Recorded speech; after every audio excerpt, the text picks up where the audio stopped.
everyone, welcome back to my channel. Oof. I'm gonna get comfy here on this poof that I found on the side of the road and spray painted silver. Yes, that. I actually found it when it was white. It was like a white leather poof and it was clean. So I decided to paint it silver and keep it. That was a while ago.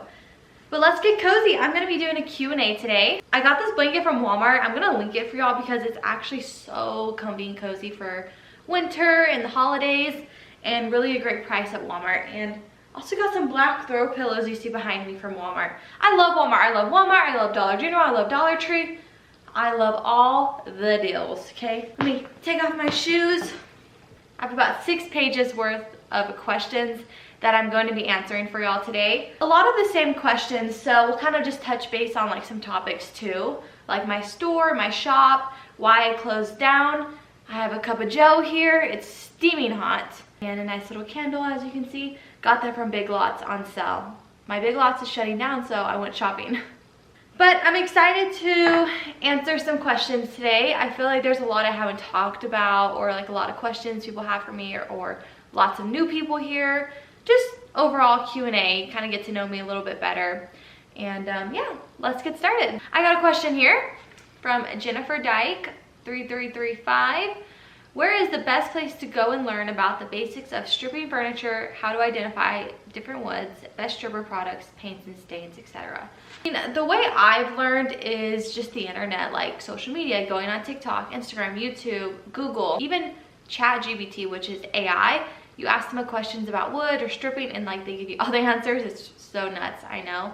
But really just YouTube is how I learned, and that's how I can only recommend you learn as well. I'm a very visual learner, so I have to see things. I cannot read it, but if you're a reader, you know, go on someone's blog, just Google research, find the people that are writing blogs about these things and flipping furniture. There's so much information out there. But really the best way I've learned is by experience and watching people do it on YouTube. So that's my best advice. I kind of just stick to the same old products that I know works best for me because I've tried a lot of products and I've been burned by them and spent a lot of money on things that have just not worked. Like I would rather use just regular old stripper to strip paint opposed to like, what is it, citrus strip? It's orange and it stinks and it takes forever and I don't like it. Stripper is hardcore stuff that works and I will always use. Let's see, I have a question here from Hannah Douglas. Are there any pieces that you regretted picking up? Definitely. Not only do I pick up things off Big Trash Day or just thrifting things, you know, or Facebook Marketplace free finds. There's been a couple of free Facebook Marketplace finds that I've gone and picked up and like, you know, drove a distance for, like a free couch or a free coffee table. And you end up getting there and picking it up and you've already made this commitment. You drove and you have to pick it up and it's like not in the shape you thought it was or how it was pictured. And for me it's like, oh, I'll just take it anyway and like see if I can just resell it for at least like $100. But there have been a couple of couches that I've picked up that I'm like, there's a reason why this was free. It's because it's just like got cat scratches or it's old and it's like worn and it's just, there's just no return. Like it's gross.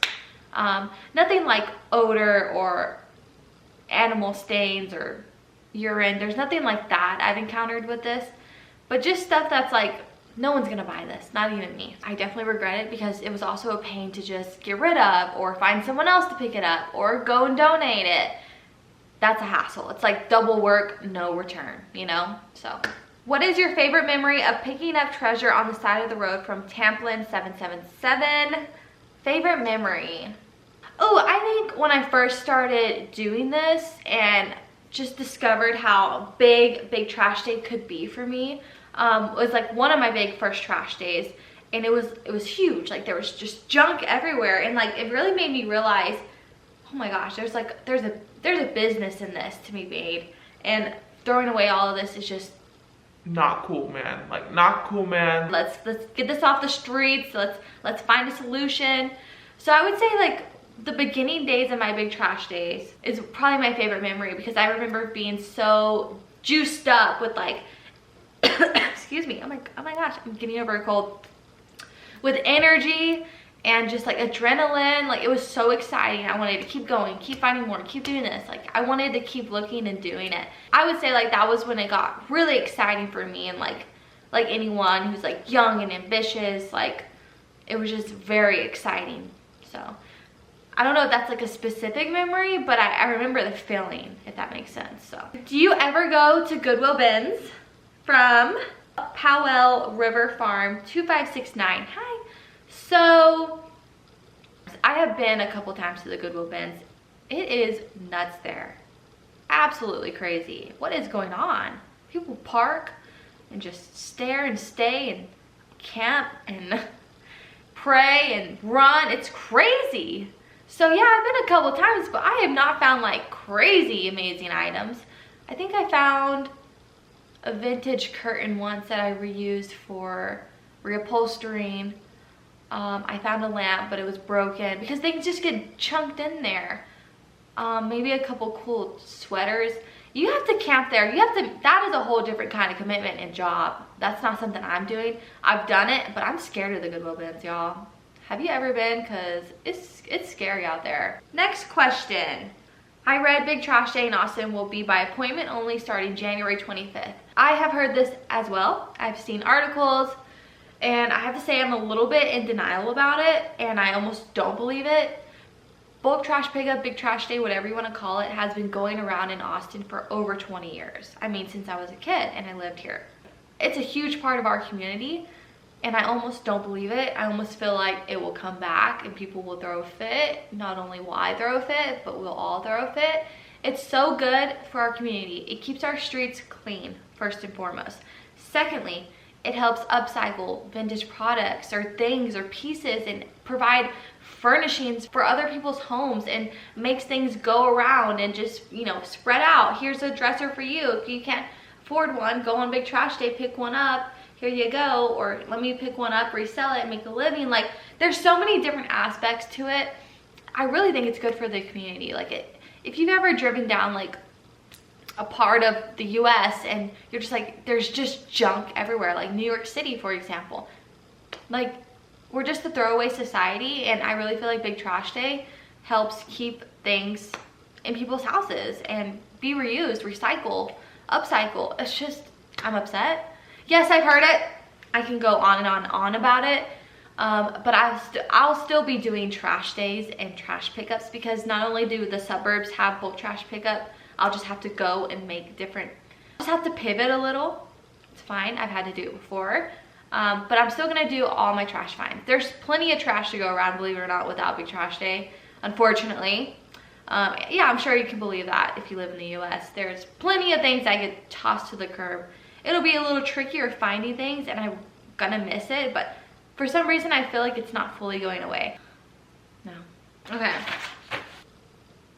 Powell River Farm also wants to know, do you sell on eBay or whatnot? I sell on eBay. I haven't had like a lot of luck on there, but I have sold things that I haven't been able to sell on Marketplace. I used to have my website where I would sell things and kind of put it out there and people would buy from it. But I've just taken a little bit of a pause and a break after I closed down my store. I do plan to reopen and relaunch my online store, because not only do I get more money in my pocket compared to eBay and other listing sites, but it is just rewarding that people buy directly from you and they know you. So no, I haven't done Whatnot. I have friends who do Whatnot. I thought about doing it, but like I said, I'm just in a little bit of a pause period, trying to pivot and see what's next for me. Item you made the biggest profit on? That's a really good question. Oh, and this question's from Elaine Garrison. Hi. Really all my trash finds are 100% profit. But there was this time last year when I bought a container unit of antiques. You've probably heard me talk about it. But there was this piece in there that was like a coffee table with an inside area for champagne and ice that you surround the champagne bucket with. And it was marble, it was wood, it was beautiful. I mean, huge, heavy, maker's mark underneath, beautiful piece. That I sold for, I think it was $750, and I bought the container unit for only $2,000. And I sold so much in there, like it was full, 22 feet full of antiques. So that was the piece that was just like a big number for me, like, whoa, you know? Like, a lot of people list these antiques for high numbers and they just sit forever. But that one sold really fast, and it was like a really big win for me. I was like, yes, felt like a lot of money. It is. So yeah, that was probably the biggest profit I've made on a piece. Sad one to watch go because I really liked it and wanted to keep it, but my space is not, like, it wouldn't fit in my home. It just wouldn't.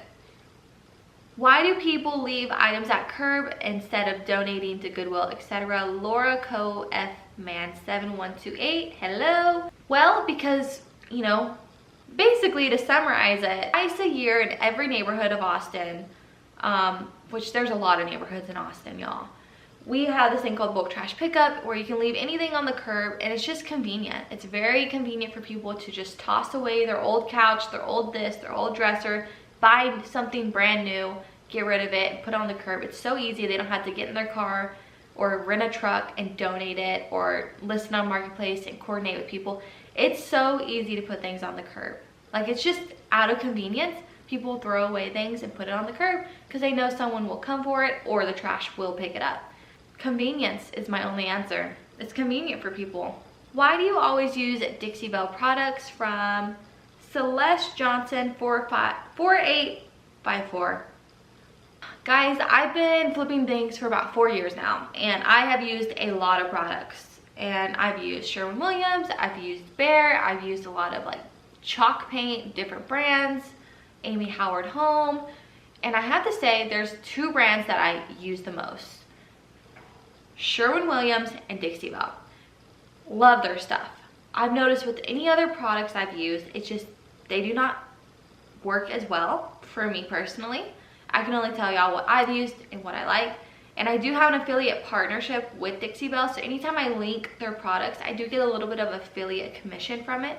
It's not a lot, but I do like to link products I like, and I just so happen to have an affiliate partnership with them. But I like their products. I really genuinely like them. And I'm telling y'all, I've been able to sell my pieces that I've flipped for so much more using higher quality products like Dixie Belle.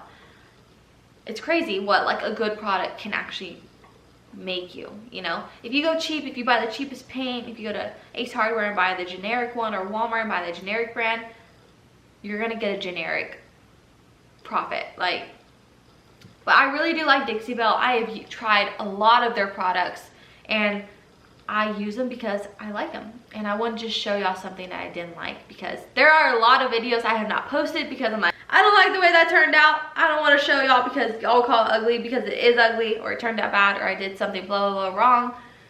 There's a lot of that, so.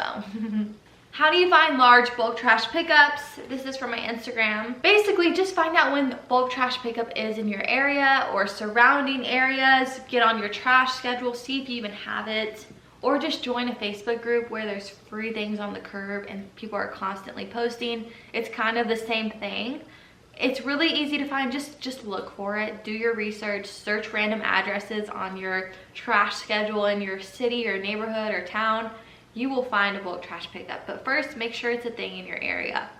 Is there an area you look for discarded things? Could you please say exactly where? I feel like I just answered this a little, but to answer it in a different way, I do have like my city's trash app on my phone where I can search addresses and find out when bulk trash pickup is in Austin. So maybe there's something like that where you live. Okay, I feel like I should get to my storefront because I have a lot of questions here. People asking, is your store still open? No, it is not, unfortunately, but also fortunately, because I was able to accomplish a dream of mine, which is having a storefront and being able to get through it like this. Like, some people walk away with a lot of debt and just headache of leaving a business, but for me, it was time. It was a lot of work, guys. I personally do not have the help or the financial means to sustain a store like that. In my area, it's so expensive. I'll get more into that as I answer more questions. It's not open, and I'm very happy about it, to be honest with y'all. What happened to your storefront? They raised my rent, and I decided, is this worth it? Probably not. In this economy, I need to make the right decision for me financially. This is not gonna be worth it, but maybe I'll try again another time. How's the shop? You don't seem to talk about it as much as before. This is from one of my most loyal followers, ZZZ_MDZ on Instagram. Hey girl, hey. Yeah, I have been a little weary about talking about it on my Instagram because I feel like my Instagram is this fun place where I find things and it's not so much my store. And I would talk about it and show things about my store when I had it. I don't even know how to put this, honestly. Just been a little weary to talk about it, even though I should be, because having a business is so hard. It's also really embarrassing if you feel like you failed in any way. And I don't feel like I failed. I just feel like I'm done with it. Like, I am so done. It was so stressful, and having to make every month work and make ends meet and like somehow have a life and somehow breathe. Like, I'm still recovering from that, to be honest. Like, I don't even know when I'll be ready to talk about it. It was just a lot of work. There's a lot of things I would have done differently. I have a video here on my YouTube that y'all can watch if you want to know more about owning a thrift store. I did 10 pros, 10 cons of owning a thrift store in my experience. It's a very honest video, and I'll link it here or put it, you know, here for y'all to watch, because I wish I would have known these things before I did something like that. Even though it was a lot of fun, I'm able to make so much more money out of my storage unit now, which is where I'm at, than having a store. And Facebook Marketplace, it's just, yeah, y'all just need to watch the video if you have any questions about the store. Also got the question from the same person, any babies on the way? No, not yet. I still considered myself to be very young, even though some people might be like, girl, your clock is ticking. I don't feel any kind of pressure to have babies right now or for a while. Some people have that calling, some people don't. I personally do not at the moment. I think one day I will, but I do not right now. My husband would love to have babies, but it's also up to me, and I am not ready. I have a lot of things I need to accomplish still, and things I want to do before I make that kind of commitment. So no babies on the way. Someone wants to know, Rella_Sin. Yes, I want to know how you started. Is this your only job? Average monthly income? So how I started. Well, I was getting married about 4 years ago, and I wanted to make extra money for my wedding. So I started flipping furniture. I started with an old dresser of mine, got addicted, found out about big trash day, started flipping things and making money. I was in HR before. I was an HR manager, and I'm very type A. I'm a control freak, So that job was great, but girl, it was stressful. And I found furniture flipping to be way less stressful. I didn't have to deal with a bunch of Fruit Loops all day. And I wasn't working 12-hour shifts every day on a salary job, no overtime. I would have much rather been paid hourly in that job because they work you to death when you're on salary. So I decided to bow out, get married, start flipping furniture. I took that leap of faith. And average monthly income, it varies. And it changed after my storefront, obviously, because now I'm pocketing a lot more without the overhead of $3,000 in rent every month, which is crazy, girl. What were you thinking? So much money in the long run that I just threw away at renting. Like I said, I don't regret the store. It was just a lot. But right now, I mean, I've had some good months. Like last month in furniture sales, I was making at least $1,000 a week in furniture sales from things I found on the curb. So you would say about $4,000 last month. But this month is looking a little different. The holidays are coming. It's a little slower. So I'll probably make about $3,000 this month in furniture sales. But it varies. It really depends on how hard I want to work too. Like, am I going out and sourcing things 24/7 and coming home and working, I still have content I need to edit. I like to have a social media presence, which provides a little bit of income on the side too. So it just varies, and I guess I would have to do a whole separate video if you want something like that, showing the breakdown of, you know, what it costs, what I make, what the breakdown is. So let's see, more questions. Guys, so many questions about my shop, and it makes me sad. I'm Sherry Hewing. Do you still have your cute little shop? No, I don't, Sherry. I do not, but it's okay. Is your store still open? What happened to your storefront? No. I'll just say no. No. What advice would you give to someone thinking of opening their own shop? Oh my gosh, watch the video. But like number one thing is like educate yourself. Do not be naive to like what it really takes. Not only like financially, but like the sacrifices you'll have to make within your own personal life. Like I would just be so prepared for the things you'll have to sacrifice in order to make something like that work.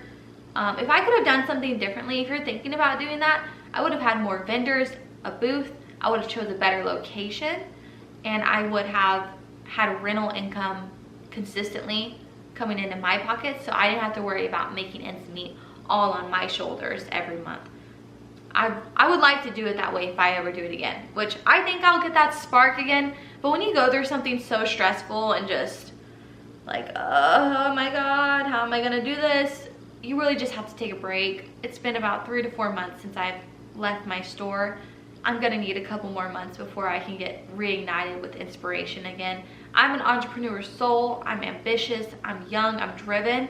I know something's gonna come back into me and get me inspired to do something like that again. But I need to recover financially and mentally. In what area?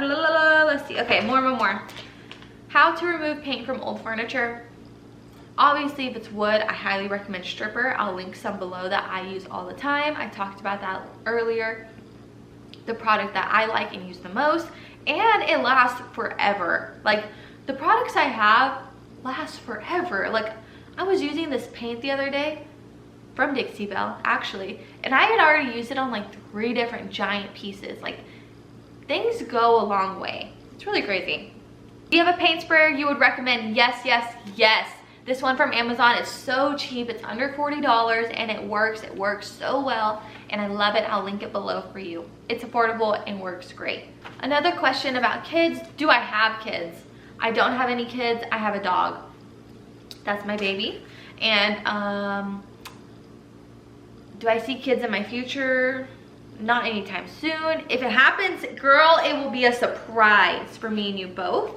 I'm just not ready. Like I want to keep this thing going. I want a business. I want financial stability for my babies. I didn't have that growing up. Like I think that there's a lot that I want to do for my future kids before I even can think about them. And so sitting here today talking to y'all, putting this on YouTube, editing content, posting, furniture, like this all has to do with like me trying to do that, like have kids one day and like get there financially. And you know, if y'all want to watch me in that journey, you know, stay here, subscribe. But I can't see it happening anytime soon for me. I've always wanted to go to Alaska on a cruise, and that hasn't happened yet. So until that happens, maybe. And there was a few questions up here. Let's see. Love your content. Just want to say thank you. Appreciate that. I work hard on it and I try and prioritize the content I make. What's your favorite part about thrifting? I do adore you. Share away. It is, isn't more peaceful without the store. From Mama Bear _ welcome to Holland. Mama Bear, that's so sweet. Thank you.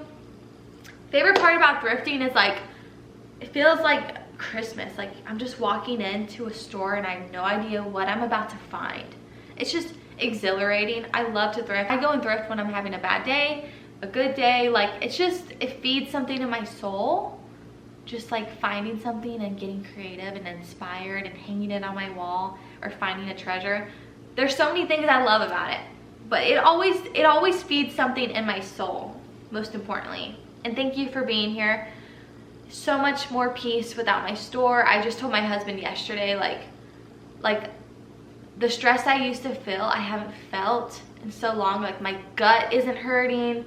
Like I can breathe better. I feel healthier. Like there's so much peace that has come without that store. I appreciate you asking me that, because sometimes that is just such an important question to ask someone. Like, yes, I feel better. Thank you for asking. Okay, I don't know if this is really a question, but from April Adams 5203, thrifting is an addiction. I've been an addict for 50 years. Girl, same.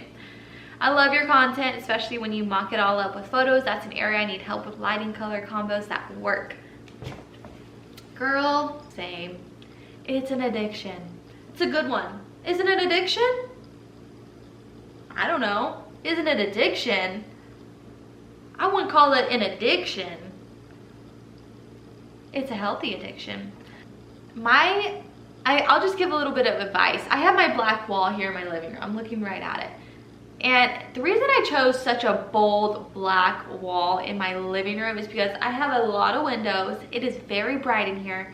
I have very light wood flooring, and it was just too bright in here. Like, and I love color, so I wanted my color to pop, and it wasn't popping against all this white. Like, I have white walls everywhere else, and I love an accent wall. So I went with black on my living room wall, and I have never regretted it since.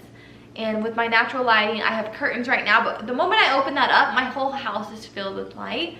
It creates this little ambiance in here I love.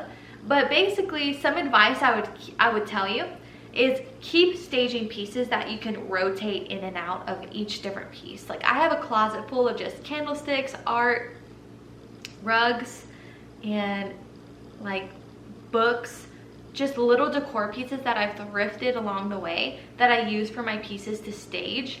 And it really does make a difference, and you get to be creative. Like, it took me a while. Like, some of my other pieces that I've staged in the beginning of my furniture flipping days, I was doing way too much, and I was not matching colors. I couldn't find a vibe. I was putting mid-century modern pieces with like bohemian pieces, and like, sure, it's fun looking, but like, it needs to match. So that you just have to perfect over time and find your style, but definitely have a little bucket full of staging pieces that you can rotate in and out of each piece that you stage, because it makes a difference and keeps things interesting and fun. But maybe do a fun accent wall too in your home, because it comes in handy with all of my pictures, all of my videos, and staging pieces to sell on Facebook Marketplace. Yeah, I hope that helps. I know that wasn't a question, but I guess I like to share some tipsy tips on here anytime I can. So I feel like this year I'm closing a chapter with the store, and I'm very excited to keep doing what I'm doing. What I've realized in everything is I love being creative. I love being quirky in myself and bringing trashed pieces to life and finding new homes for them and designing. I love styling things. I love everything there is to love about DIY and projects and home. I want to do more. So you'll just have to stay tuned for all that, because I'm not stopping. This is my job. But I just want to say, if you watch this entire video, give me a thumbs up, girl, because that is so freaking sweet. Thank you, first of all. Second of all, thanks for caring at all. Like, to know me at all. So hopefully you enjoyed this Q&A. I can do more if you want, but please comment, you know, share your thoughts. Cheers. Thanks for being here. Love you guys.